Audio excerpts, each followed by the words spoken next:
Spotify, one of the largest music streaming platforms in the world, has gained popularity amongst many demographics with over 100 million users. Spotify, however, has run into some problems with making a profit due to its variable costs. Spotify pays over 70% of its revenue to music labels due to high royalty rates. Our challenge is to develop a strategy to help Spotify become a sustainable and profitable company with new innovation. So Spotify is an on-demand music streaming service that launched in response to the music piracy crisis that was taking over the early 2000s when music became very easy to share. So what Spotify did is they leveraged their key partnerships to partner with artists, labels, and distributors to build a catalog of over 30 million different songs, which allows them to reach a wide array of customer segments. Now, what makes Spotify unique is that they have a social component that was engineered from the start.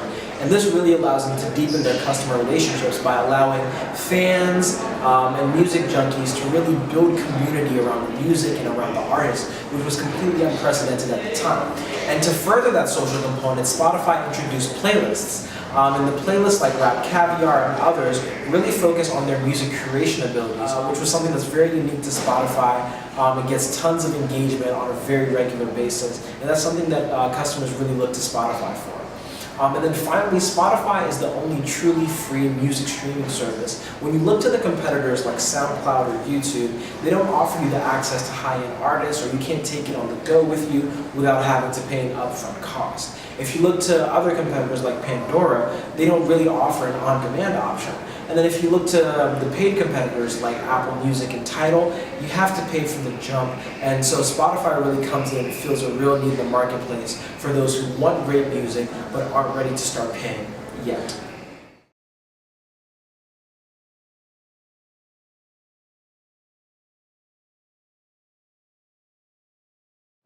With its Facebook page and Twitter stream, Spotify communicates with its users, as does any other firm on social media, to promote products and gain feedback from its users. To bring users to their premium services, they promote unique content and competitions all over social media that only their premium users can access. Also, Spotify has integrated their services with Facebook, which will increase the value of both services, along with taking pieces of Facebook's business model to make sure the integration of their services ensures newer users. Spotify has focused a lot on their mobile application and the implementation of their internet radio app. By implementing this radio app, which allows you to have an internet radio wherever you go with internet and Wi-Fi, they're able to compete with other internet radio apps such as Pandora and bring in new customers. Spotify has mastered the art of analytics. Presently, they leverage user data in order to suggest new music to people, including concerts with their Fans First program, where Spotify Power users get first access to their favorite artists' concert tickets or merchandise and things. But in the future, Spotify could leverage their analytics with their acquisition of the Echo Nest, which is a music analytics firm.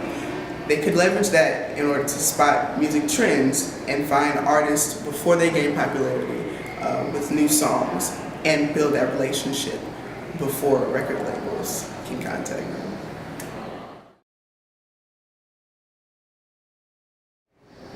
Recently, Spotify has migrated to cloud computing, which will give them a more flexible storage space and reduce in-house maintenance costs. Also, they have partnered with Google, and they use Google's direct peering, Cloud VPN, and Cloud Router services to bring you a more secure and more faster music streaming service.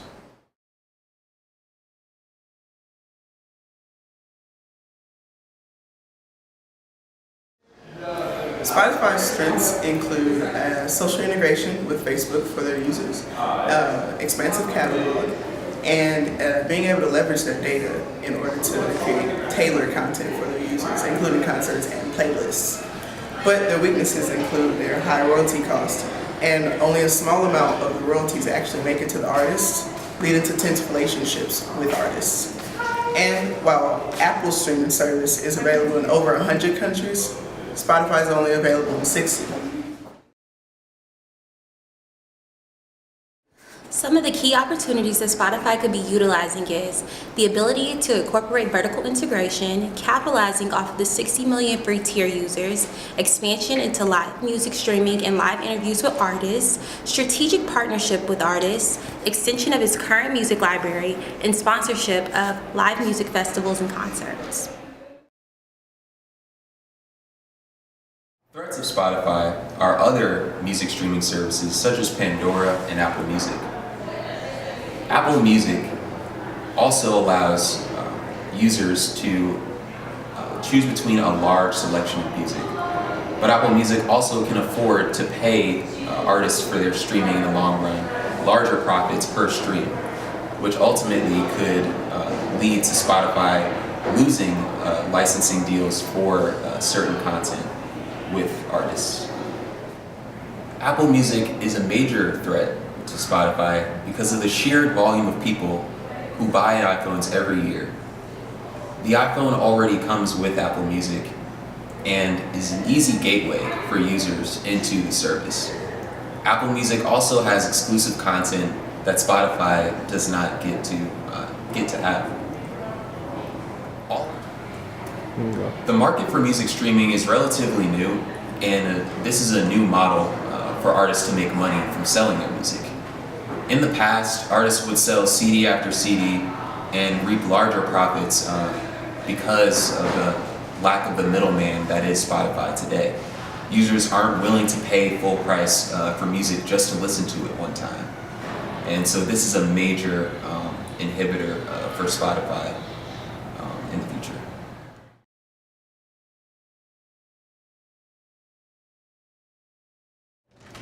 When examining industry trends and technological accelerators, we feel that Spotify should focus on improving their sense of ownership in their music collections and the streaming service itself. So people want to own and possess music files, even though they have access to that same music on Spotify. So this streaming platform that Spotify has only reduces one's urge to download, but does not get rid of it completely. People who love listening to music and people who love to share music have high gratification in actually being able to own the music itself.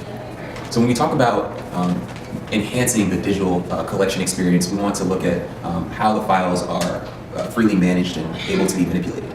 Currently, you can't manipulate the metadata on song files, individual names of songs, or even individual pieces of artwork associated with the album. So we would like Spotify to allow the files to be freely used outside of the platform and also manipulated.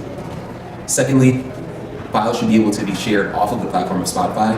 People using iTunes cannot currently collaborate on a Spotify playlist with their best friend. This poses a major problem for music lovers, and even the social aspect of Spotify is lacking here. So we want to encourage more co-collaboration in this respect. This new feature would be utilized by music junkies and music lovers alike.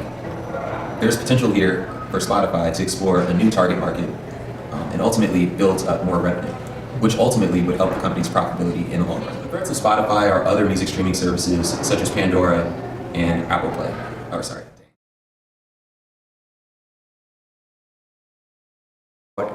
So the question is the freemium model sustainable? And the answer is yes, it is. The chief content officer of Spotify said that the freemium model exists for one reason and one reason only: to funnel users into becoming paid users. And they've actually been able to do that well with their conversion rate of about 25% compared to Pandora's conversion rate when they launched their free service of only less than 10% in some cases.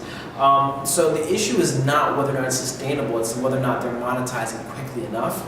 Because right now, as it stands, the revenues that they're getting from their paid user base is not enough to cover the costs that they're incurring from their free user base. So we think that the solution is to actually introduce a third tier into their membership option. So instead of having just a free and a basic, you'd have a free, a standard, and a basic.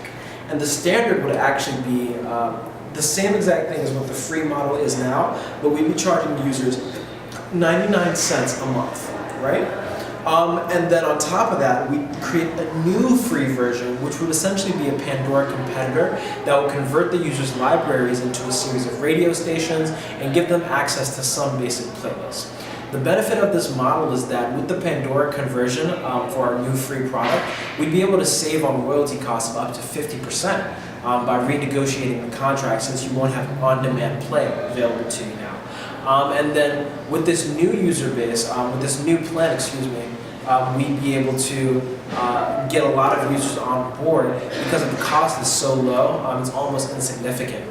And we ran some scenario analyses and we found that even if we lose 40% of our unpaid user base right now, and we only convert 5% of the current non-paying users to paying 99 cents a month, we would still end up with a $150 million profit because of the cost savings and the revenue generated by this new 3-tiered freemium model. And that's why we think that Spotify should actually adjust their model in order to take advantage of that monetization opportunity and solve one of their biggest problems.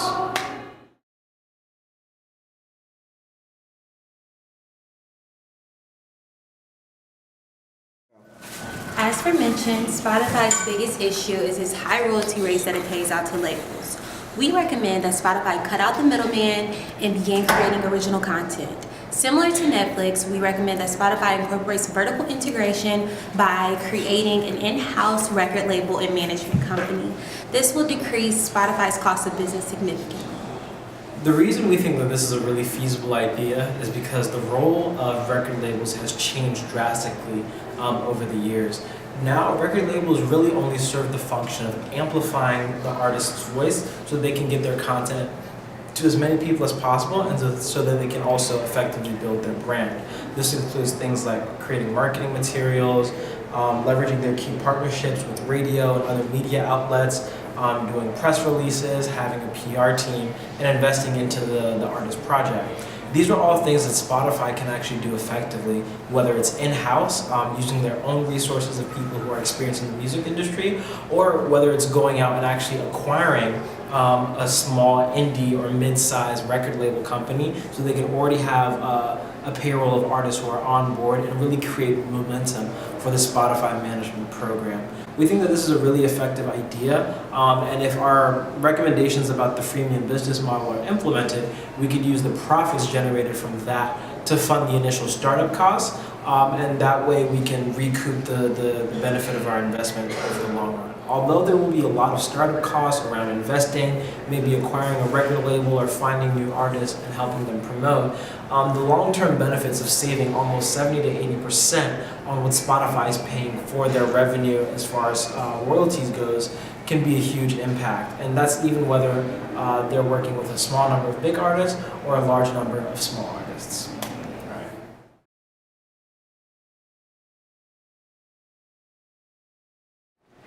We recommend Spotify start a program called Spotify Live, which will focus on concerts and merchandise production. We've noticed that artists make majority of their money on tour and through merchandise sales when they release new music. Spotify has great analytics, and they can use those analytics to focus on. Spotify also has a robust advertising program that can help musicians distribute their products effectively at scale. By collaborating with smaller artists and using their data analytics, they can help those artists make better business decisions and increase sales at the same time. So to conclude, our recommendation for Spotify has 3 key prongs: the new freemium model, Spotify Live, and Spotify Management.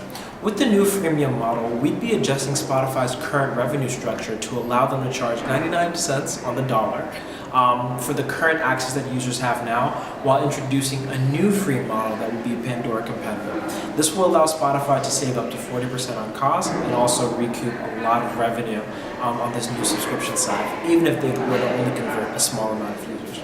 Spotify Live, on the other hand, is a concert, event production, and merchandising platform that will help up-and-coming artists and large artists alike monetize their crafts more effectively by taking a data-driven approach to producing events, by targeting the markets that really care about the artist and creating content that they really enjoy.